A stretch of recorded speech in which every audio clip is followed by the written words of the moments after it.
Let's activate your new SPYPOINT LM2 cellular trail camera.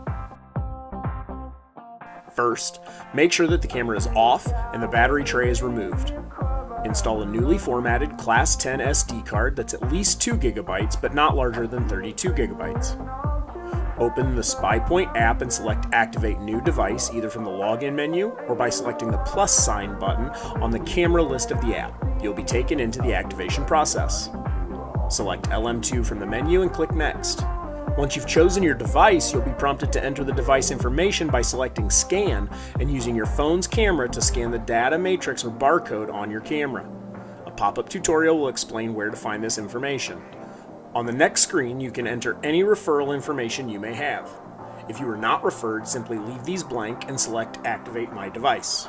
Now you can insert the battery tray and power the unit on. The status light next to the on-off switch will begin to blink while it's acquiring signal. Once signal is acquired, the status light will stop blinking and be solid.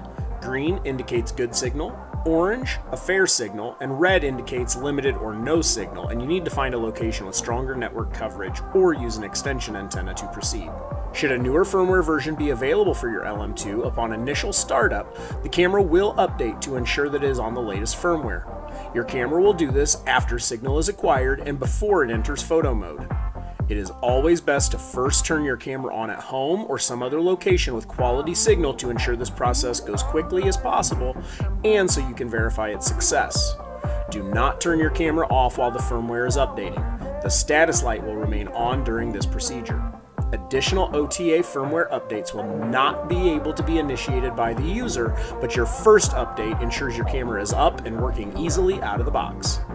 When the status light stops flashing and when the firmware procedure is complete, you should notice that the red indicator lights on the top of the camera begin flashing. This indicates the camera is in countdown mode. You have 30 seconds before it begins taking pictures. Once the red indicator lights have stopped flashing, move in front of the camera to trigger a detection. You'll know this happens because the status light will flash green and then turn orange while it transmits. Once the orange light turns off, the photo should be visible in the SPYPOINT app, perhaps with a momentary delay. Once the light goes back off, check your app to make sure that the status in the app has been updated with the last sync. Verify that the image was transmitted to the app by going to the Photos tab in the app. If the image is there, your camera's been activated properly and is functioning as it should. Now's the perfect time to review your camera settings and make any changes to ensure it's working how you'd like. If the image doesn't appear immediately, give it a few minutes for the new device to connect to the SPYPOINT server. If, after a few minutes, the app does not update to display the new photos, remove the SD card and check for images in the DCIM folder of the card. If there are no images in the folder, reformat the card, reinstall it, and repeat the steps to start the camera and trigger a detection. If unsuccessful a second time, remove the SD card and contact customer service. They will assist you in the next steps to troubleshoot your camera. For more helpful and informative videos like this, visit spypoint.com/support.